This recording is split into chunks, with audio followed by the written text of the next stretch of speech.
Hello, this is DrSayus and welcome to my review of Pikmin 3. I am a new player to the Pikmin series, so this is a beginner's perspective. It was funny, when I played the game, I noticed the characters in the game didn't actually have any concern for the Pikmin who were lost. Very rarely you'll get someone that goes a moment of silence to the Pikmin that lost. That's only one of the characters. The other two don't give a shit. The team somehow gets back to the ship. You could be like on the other side of a level and there could be no way of getting back, and your characters will suddenly be walking back to the ship and taking off. The game follows a day cycle, which means that just when you're about to make any progress, you get called back to the ship and you have to take off. You need to make sure you have Pikmin around you when you take off, because if there's any stray Pikmin, they will get devoured by the beasts that are rampant during the night.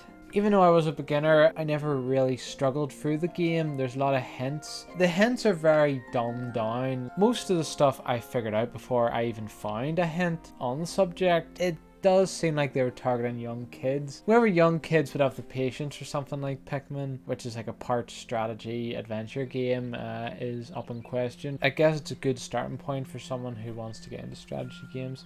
The standard Pikmin are all in this red, blue and yellow. They've added two new types of Pikmin, rock and flying. I also noticed there was no silver Pikmin in the game. Silver Pikmin had the ability to be thrown further. They've pretty much just added that ability to the yellow Pikmin, which is fine. I guess I don't want to overflood the player with too many types of Pikmins. I'll go through the abilities quickly. The most common ones, the ones you start off with, are the red Pikmin. They are immune to fire. The blue Pikmin are immune to water. Yes, your Pikmin can drown except for the blues. And the yellow Pikmin can generate electricity. These Pikmin all have standard attack. Then you have rock Pikmin, who are the most powerful. You use them to shatter things like glass. If you want to take down an opponent quickly, they're very good at doing that. Then finally we have the flying Pikmin, who are the weakest of the bunch, but they are good for enemies that fly in the air and also some puzzles. I mentioned it's a strategy / action adventure / puzzle game. If you don't like any of those genres, this isn't for you. The story is the crew crash land on a planet and they get separated. The reason they were traveling in space is because their planet Kopai is low on its food resources, and they are scouring different planets to get food resources and make sure their people don't die from starvation. Of course, the game doesn't phrase it that way because it's for kids. You eventually rejoin your teammates, and this is sort of where the game teaches you the tutorial. As a lot of people will say online, this game is best played with the Wii Remote and Nunchuck. I tried playing it with the Wii U gamepad. I'm holding it with one hand and I'm like trying to flick the Pikmin with the stylus, and it's not very comfortable. The Wiimote and Nunchuck is a lot lighter, and you just point at the screen to aim your Pikmin. It's pretty good. You would use the gamepad as an interactive map. This will show you if you have any stray Pikmin on the map, and it also show you fruit. You will want to collect fruit because each day your party will consume 1 canister of fruit juice. It's a bit weird because it doesn't matter if you have 1 person or you have 3 people, you still consume only 1 canister of fruit. And maybe it's because the way the canisters are designed, that once they're opened they can't be sealed again, so you have to consume the whole thing. I don't know, they don't explain it.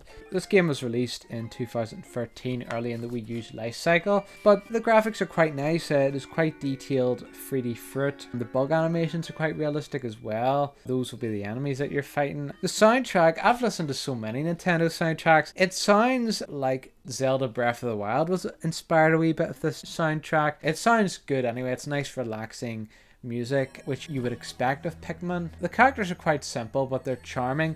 However, because each day ends, they say the same thing over and over again each time the day ends. It is a wee bit grating, I'm not gonna lie. What is interesting is they give like a report on their study of the Pikmin. This can sometimes be helpful and sometimes it's just interesting. Like one of them will write, these Pikmin seem to be very adaptful to the water, unlike any other Pikmin. They look cute when they're laughing, but I think it's just their gills when they're in the water. It feeds into the lore of the Pikmin universe, which I like, and as a beginner it never went over my head. It was easy to understand. When I was playing through the first half of this game, I had an issue going, oh, why do I have so many red Pikmin and barely any other types of Pikmin, which I needed to get past puzzles in the game. But then I figured out all you have to do is, once you kill an enemy, have the color of Pikmin that you want to have more of, carry that corpse back to the ship, and then it will produce more of that color. It's also the same with the flowers. It's like a wee bead. You just make sure it's the right color.